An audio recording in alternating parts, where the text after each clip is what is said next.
তো আজকের প্রবলেমটা হচ্ছে নট টু বি ডিস্ট্রাক্টেড একটা কোয়েশ্চেন এটা। তো এখানে মেইনলি যে কাজটা করতে বলা হয়েছে যে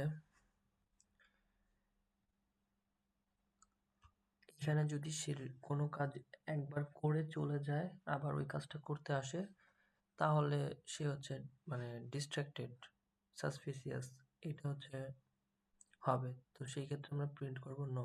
যেমন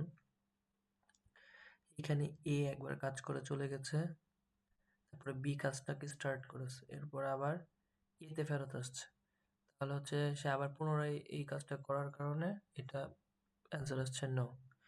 এইখানকার ক্ষেত্রে সেম, যেমন হচ্ছে এখানে একবার বিবি মানে বি নাম্বার কাজ করেছে, বি নাম্বার টাস্ক, তারপর হচ্ছে আবার সে পুনরায় বি নাম্বার কাজ করেছে, এই কারণে এখানে আসছে নো।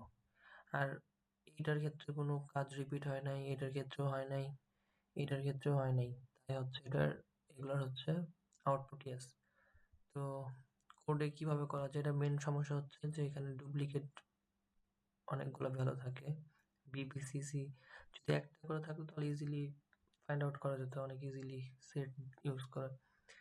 তো এটাকে সলভ করার জন্য অ্যাপ্রোচটা ফার্স্ট এটুকু ইনপুটের জন্য নিয়েছি, তো এটা ইজিলি বোঝা যাচ্ছে। তো এখন হচ্ছে এখানে একটা সেট রেখেছি, যে সেটটা দিয়ে আমরা কোন সংখ্যাগুলো এখানে আগে থেকে ছিল,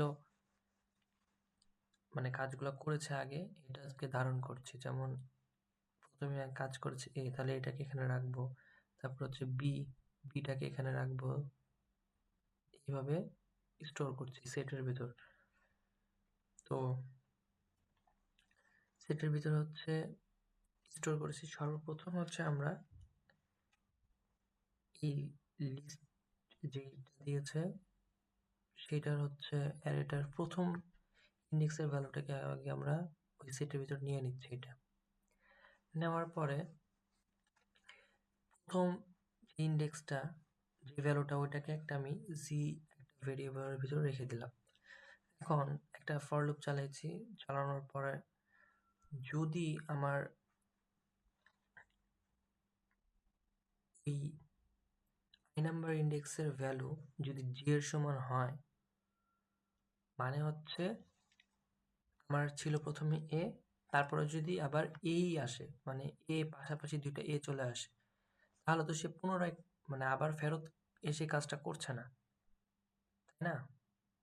তো সেই ক্ষেত্রে আমি কি করব, এটাকে কন্টিনিউ করব, উপরে আবার চলে যাবে লুপ। যদি কোনো কারণে এই কাজটা করে একবার সে চলে যায়, মানে এ কাজ করে আবার বি কাজ ধরেছে, মানে এই কাজটা শেষ করে ফেলেছে, সেই ক্ষেত্রে আমরা কি করব, সেই ক্ষেত্রে তো আর এই কন্ডিশনটা ফিল আপ করবে না। এই কন্ডিশনটা যখনই ফিল আপ করবে না, তখনই হচ্ছে আমি এই সেটের ভিতরে, এই সেটের ভিতরে হচ্ছে ওই নতুন এলিমেন্টটাকে ঢুকাই দিচ্ছি, এবং যে নতুন এলিমেন্ট আছে জি এর ভ্যালুটাকে ওইটা বানাই দিচ্ছি, যেন সে আবার এই কন্ডিশনটা চেক করতে পারে, মানে যে পাশাপাশি কাজটা চলছে নাকি না। আর যদি কোনো কারণে এই কাজটা আগের থেকেই থাকে, এই যে if number index in Z যদি সেটের ভিতর থাকে, তাহলে সেই ক্ষেত্রে প্রিন্ট করে ব্রেক করে দিচ্ছি। এবং যদি এই কন্ডিশনের কোনো কিছু প্রিন্ট করে বসে, তাহলে তো আর এটা হবে না। আর যদি কোনো কিছু এখানে এক্সিকিউট না হয়, মানে এটার প্রিন্টটা কাজ না করে, তাহলে এলসে আমরা প্রিন্ট করছি ইয়েস। এটাই হচ্ছে আমার কোড এবং এটা অ্যাকসেপ্টেড। আচ্ছা, এইটুকুই ভিডিও।